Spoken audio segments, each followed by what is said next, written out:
turbine car. Yeah. And freaking Streetcar Takeover came out with a rule for it before I even got it done. That was a little harsh. It's Probably unbelievable. fair, probably reasonable, but harsh. It's unbelievable. Yeah, that would have sucked. I mean, it's these class rules, man, I tell you. Even Victor Alvarez is the worst of them all. I petitioned to him. Victor's making rules left and right. Whenever he sees me, he makes a rule about my cars. But then some people make rules the other way. That's true. Some people have made rules that somehow open it up to a white Fox body with a Godzilla. That's not true. I'm running World Cup rules. It was opened up to a 7.3 liter Godzilla engine that ran TX2K. It said that in the rules. It said, yeah, twin turbo Godzilla or something. Very specific to my combo. Very specific. Well, 2 years ago, it said like, twin turbo LT Nova for Doug Cook. Yeah. I mean, he didn't make it to that one, though, I don't think. Yeah, we're talking about the World Cup rules. Yeah. Sometimes if you call Jason and it's like last minute, he'll analyze, okay, will this car ruin the class? No. Does it fit?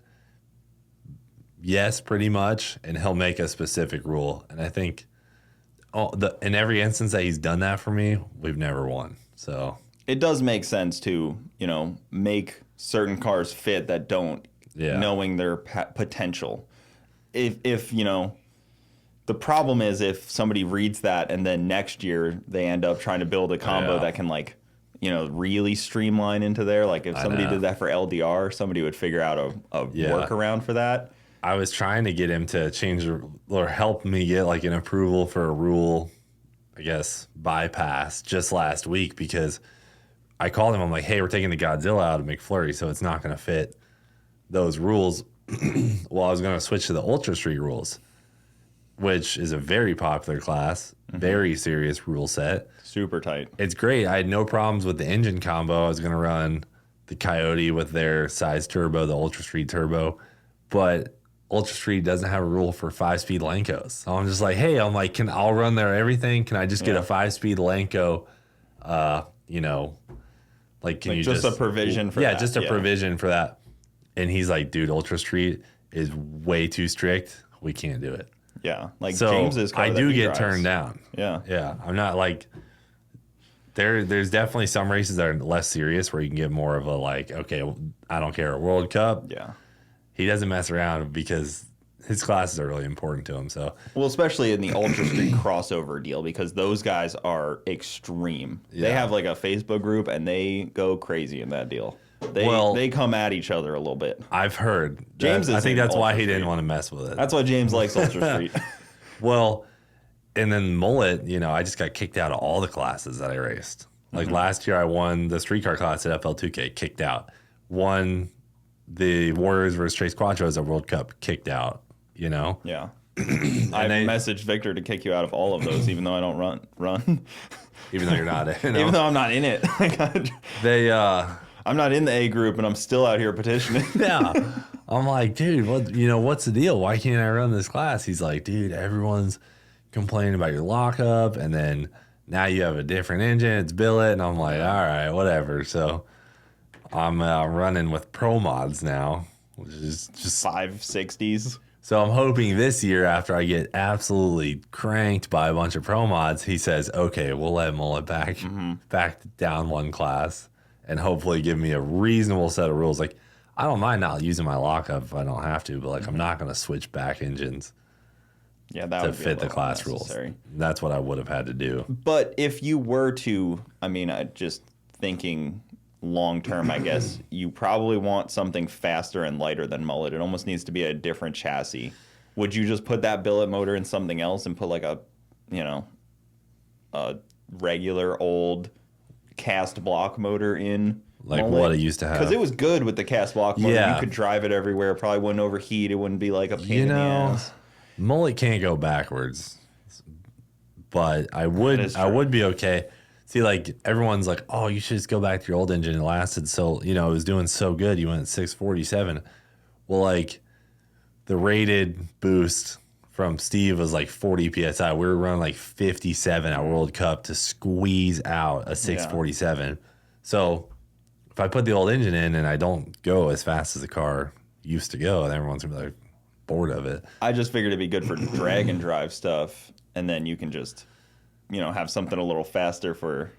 I know, but then I'm just gonna get pummeled by guys who are faster. In drag and drive? Yeah, I mean, Brett averaged like a 650.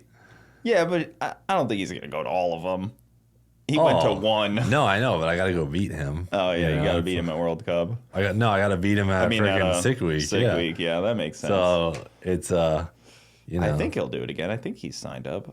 I know Jim signed up. I think. Yeah, I think they're definitely going. Yeah, like I'm only going to beat Brett. His car fit the street car class still. At World Cup or at FL2K. Yeah. I thought he got pushed into that for some reason. He just didn't run it. He just opted out.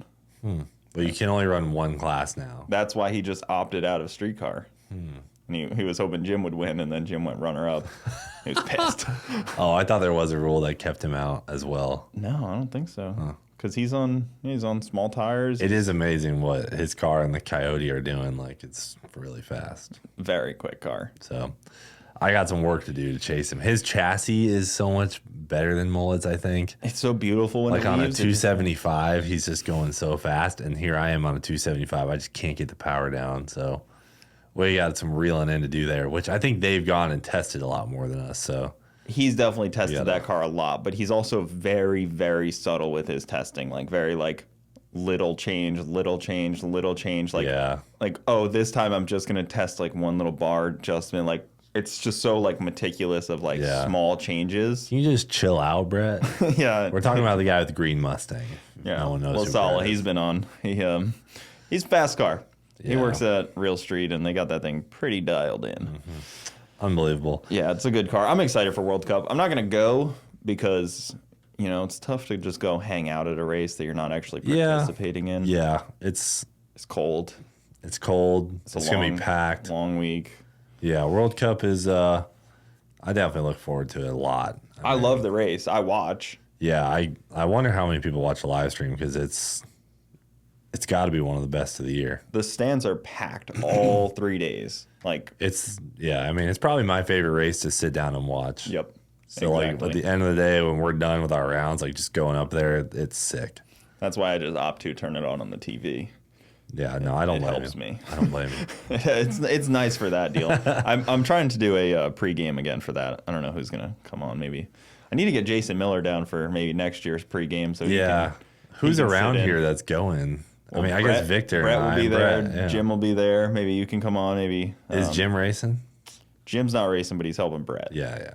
So close enough. But Victor is racing. He's racing his Honda. He's racing his Honda. Yeah. Big Honda guy. I know. They replace those tires every 4 or 5 passes. The front tires on a Honda? Really? Yeah. The slick?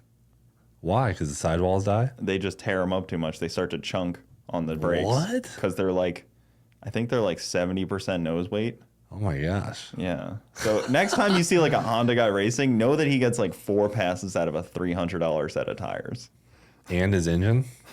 He gets 2 out of those. Two runs out of an engine, 4 out of the tires. So you're I changed. All right, I'm on my second engine of the day. Okay, I got to swap tires. Yep. You put the little marks on people mark their tires, people mark their engine. Damn, dude. Yeah, that's horrible. That's crazy. I remember when we used to make freaking so many runs on a car and not have to replace anything. And sometimes my cars will go forever without having to do work. Like your car, I know you do a lot of laps without having to replace anything. Yeah, but I don't win a lot, so it's not very wowing. The more competitive you get, the more work you have to put in on your vehicle. Well, the streetcar class is so stupid. It's right now, it's just so stupid. Yeah, with the 3 breakouts and all that. Not even just that though. People are going 680s in the streetcar class and 17s consistently. That's insane that you may show up to a class and the street cars are going. What do you do though? If it's a street car. No, I fully get it. I'm just saying the rules are so open that the cars are going so fast. What do you think the rules should be? I don't know if they should add rules. I just can admit that it is absolutely insane that they're going in the 8th mile as fast as Ultra Street and LDR. Yeah, it's true. That's where I'm okay, this is wild. I wonder if someone could come out with like a light rule set that would just slow everyone down into the 7s. I mean, we got the car count, so it's like you shouldn't be super concerned about not getting the car count. Yeah. And then splitting it up by class just makes everybody an index racer. I know. I hate that index racing. It's not fun. It sucks. It's just the get in where you fit in and you can't do anything about it. Yeah. It would be way more fun if everyone was just running 750s in that class. But there will be, I mean, the A class, I think, was 720 to a 717 was the winner. Yeah. Which is, I mean, those are fast cars. Like, that's not the difference slow. between 760s and 720s is massive. I don't know if everyone knows that. But, like, the amount of power you have to withstand out the big end to run a 720 is too much for most engines. 780s are, I would venture to say, easy. With an automatic car, yeah. Like the combination, like I could give you 50 different combinations that it's not going to be rocket science. It just takes a little bit of money. With a Power Glide or a Turbo 400. You don't need some wowing suspension or anything. Like, yeah, it's a piece of cake. I literally do it with like Viking off-the-shelf coilovers that haven't been off the car in which is crazy. Guys, thank you for tuning in to the Bogetti Clips YouTube channel. For the full podcast, check us out on Bogetti Studios YouTube and all your audio platforms. Also, hit that subscribe button to not miss out on any of the new Bogetti clips coming up.